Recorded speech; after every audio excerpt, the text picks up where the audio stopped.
Alô, pessoal do sexto ano, sexto e sétimo ano e TJ, oitavo e nono ano, todos dos turnos matutino e vespertino. Eu sou o professor João Paulo. Hoje temos mais uma aula de Educação Física com vocês. Não esqueça de realizar a atividade, ela é obrigatória. E depois enviar, ela é que vai garantir a sua presença em nossas aulas.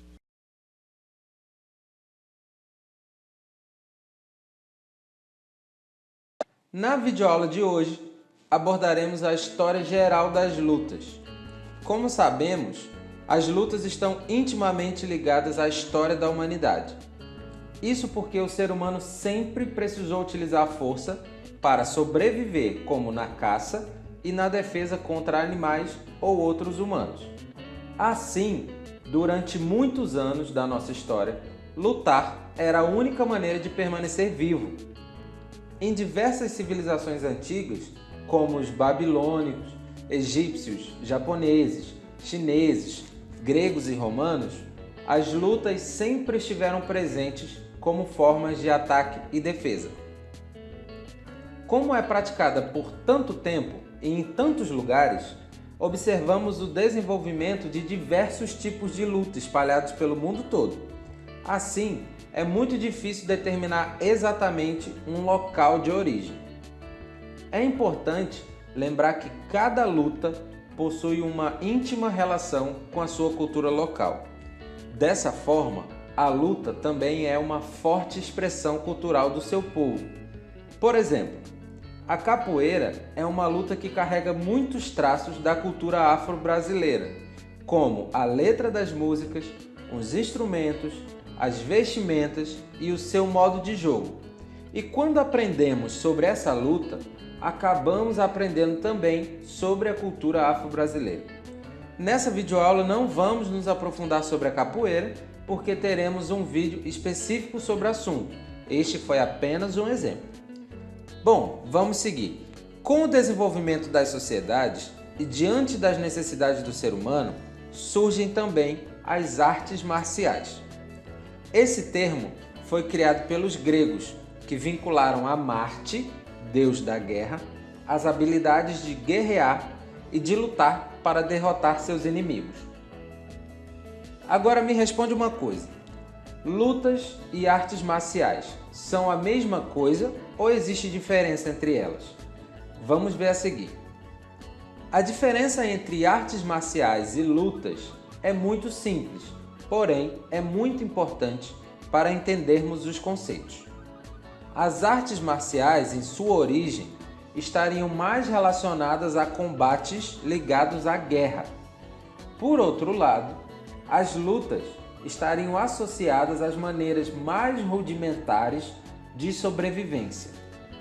É importante destacar também que havia uma interpretação diferente sobre as artes marciais e lutas entre orientais e ocidentais. Os gregos ocidentais tinham uma visão que contemplava a ideia de corpo e mente como algo separados, dissociados. Pensamento esse oposto aos adeptos das lutas orientais, que entendem que a filosofia, os comportamentos, valores e emoções devem caminhar juntos. Esse pensamento é expresso através da ideia de que tudo é unidade, Ki Itsusai. Como você já entendeu, as lutas e artes marciais eram utilizadas para a sobrevivência e nas guerras. Porém, ao longo do tempo, essas práticas ganharam uma forma diferente em sua abordagem, que foi o mundo esportivo.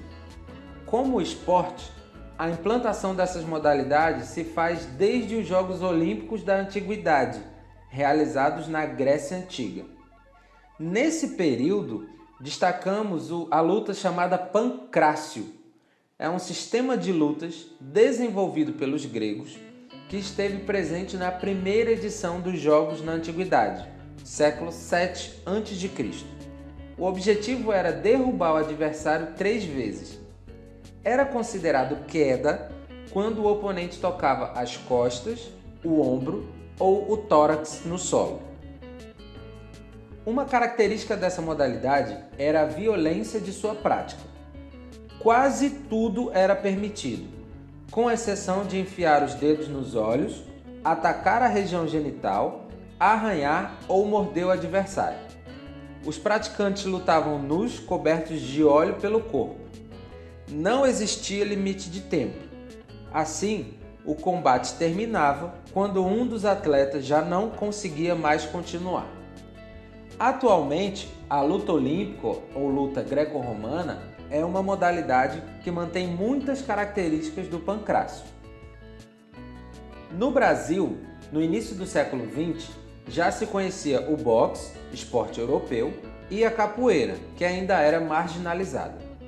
Outro momento importante na história do nosso país relacionados à luta foi em 1908, quando um grupo de imigrantes japoneses aporta no país, trazendo algumas modalidades que mais tarde se tornariam populares, como o karatê e o judô. A figura mais emblemática foi a de Mitsuyo Maeda, ou Conde Koma, que era um exímio lutador de artes de kimono. Koma se radica no norte do país, onde conhece a família Grace e a ela ensina alguns fundamentos do jiu-jitsu, que mais tarde ficaria responsável por sua divulgação em todo o território brasileiro.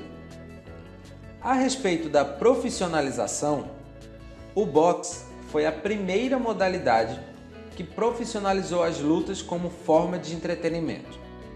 As competições de lutas também fazem parte do mundo dos negócios e atualmente são responsáveis por gerar cifras milionárias através da venda de espetáculos. Para vocês terem uma ideia, em 2019, Dana White, presidente do UFC, fechou um acordo no valor de 5,9 bilhões de reais com o canal ESPN pela transmissão dos eventos do UFC pelos próximos 5 anos. Calcula-se que o valor de mercado do UFC é cerca de 27,4 bilhões. Esse é apenas um exemplo de como as lutas ainda estão muito presentes em nossa sociedade e são cada vez mais valorizadas. Destacamos um outro exemplo da importância das lutas ao observar as Olimpíadas. Nos Jogos Olímpicos modernos, as lutas estão presentes desde 1896. Atualmente, as Olimpíadas possuem 6 modalidades de lutas e artes marciais: boxe, esgrima, judô, luta olímpica, taekwondo e karatê. Juntas, essas modalidades são responsáveis por mais de 50 medalhas de ouro. Bem, chegamos ao final de mais uma aula de Educação Física. Agora vocês vão baixar, abaixo, tem um link chamado Lista de Presença. Vocês vão preencher todos os dados e me enviar, certo? Essa lista. E aí é a presença de vocês, certo? Certo? Então todas as aulas vai ser assim. Vocês sempre vão fazer isso. Vão preencher essa lista de presença, certo? No final de cada aula, certo? Outro aviso importante para vocês. Vocês estão num grupo e esse grupo é um grupo de estudo. É para os professores passar as aulas, para vocês fazerem atividade, para vocês estudar. Então, não use o grupo para fazer gracinha, para soltar piada, para colocar figurinha, porque se a direção do colégio faz a coordenação, identificar o aluno que está fazendo isso, ele vai ser retirado do grupo, certo? Então, o grupo é para estudo, certo? Então, um abraço e até a próxima aula, se Deus quiser.